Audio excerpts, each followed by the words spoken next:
지금 세간에서는 친문이 이재명 지사를 강력 견제하고 있는 것 아니냐라고 하는 소문이 돌고 있는데 실제로는 어떻습니까?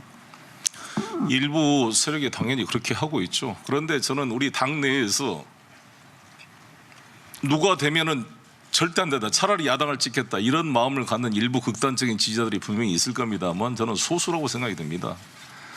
누가 되더라도 결과를 승부가 원팀으로 만드는 게 저는 제 당 대표로서 역할이거든요. 한 예를 들어봅시다.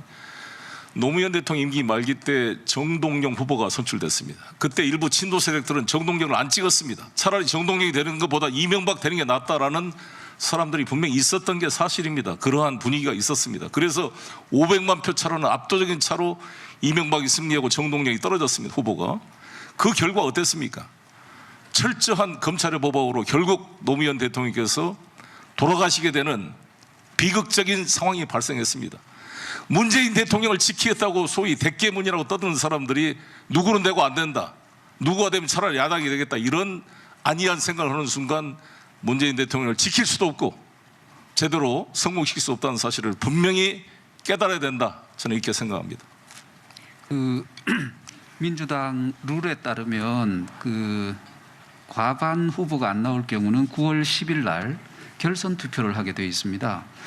그럼 방금 이어지는 질문인데, 친문들이 대대적으로 결집해서 이재명 후보를 떨어뜨리고 친문 주자가 후보가 되는 대역전극 가능성은 어떻게 보십니까? 아니, 모든 그 가능성은 생각해 볼 수가 있겠죠. 저는 그 자체가 하나의 역동성이니까 저는 뭐 공정하게 대선을 관리할 입장에 있는 것이고, 저도 당대표 선거 때 아시다시피 우원식 후보, 홍영표 후보가 송영길을 떨어뜨리기 위해서 단일화해야 된다, 이런 말이 언론에 보도된 적이 있습니다. 근데 저는 우리 당내 선거에서 누구를 떨어뜨리기 위해서 단일화한다는 것은 여야 간의 선거도 아닌데 좀 특정을 배제하는 논리라 당 화합에는 바람직하지 않다, 이렇게 생각이 들고요. 자연스럽게 이제 결선 투표제가 도입돼 있기 때문에 1, 2등이 되면은 이합 집산이 되겠죠. 그것도 자연스러운 정치 현상이니까 저는 그걸 뭐 특별히 비난할 문제가 아니다. 서로 뭘 가시 맡은 사람끼리 연합을 하는 거 아니겠습니까? 근데 과연 이제 그런 이재명 후보의 정치적 역량이 달려 있겠죠. 즉 만약에 누구라 특정이 어렵습니다만 1, 2등이 됐을 때 과연 반 이재명으로 다 연합이 될 것이냐, 이제 2, 3, 4, 5 뭐 밑에 이들이 아니면 일부가 또 이쪽으로 참여할 것이냐, 이것은 상호간의 정치적 역량이 달려 있는 것이다, 이렇게 봅니다.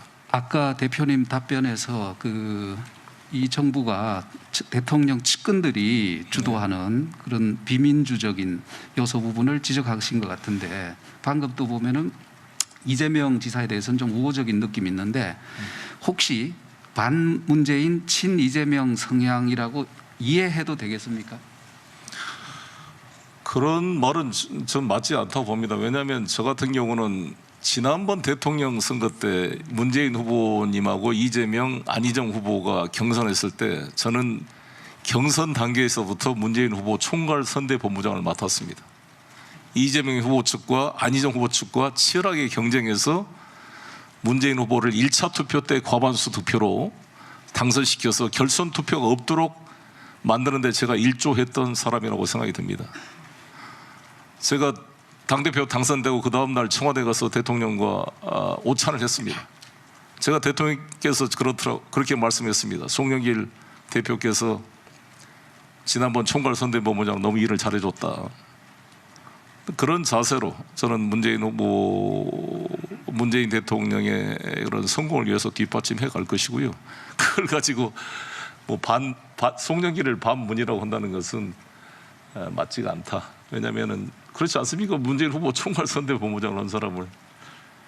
그리고 저는 이제 이재명에 대해서 배척하지 말아라. 우리 후보 중에 하나고, 이재명을 돕다 안 돕다가 아니라 누구라도 후보가 되면, 이재명이라도 되면은 그 사람을 중심으로 단결하고, 이낙연 후보가 되면 그 사람을 중심으로 단결해야 되는 것이 민주당의 원팀 정신이지, 누구는 절대 안 된다라는 배제의 논리를 가면 안 된다. 왜냐하면 저도 이 당내 제가 이 소위 부엉이 모임도 아니고 민평년도 아닌 그런 일종의 비주류 친문이기는 하지만 어찌됐건 비주류로서 제가 서름을 당하면서 배제의 아픔을 겪고 3번이나 2번 떨어지고 1번은 불출마하고 해서 4번째야 제가 당대표가 된 거 아니겠습니까?